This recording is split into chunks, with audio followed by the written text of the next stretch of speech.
अभी प्रार्थना बोलेंगे है ना, कौन सी? हे ईश्वरा सर्वांना चांगली बुद्धी दे, आरोग्य दे, सर्वांना सुखात आनंदात ऐश्वर्यात ठेव.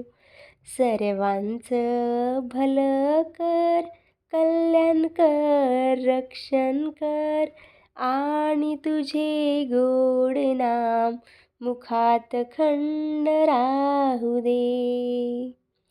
हे ईश्वरा सर्वांना चांगली बुद्धी दे, आरोग्य दे, सर्वांना सुखात आनंदात ऐश्वर्यात ठेव. सर्वांचं भलं कर, कल्याण कर, रक्षण कर, आणि तुझे गोड नाम मुखात खंड राहू दे.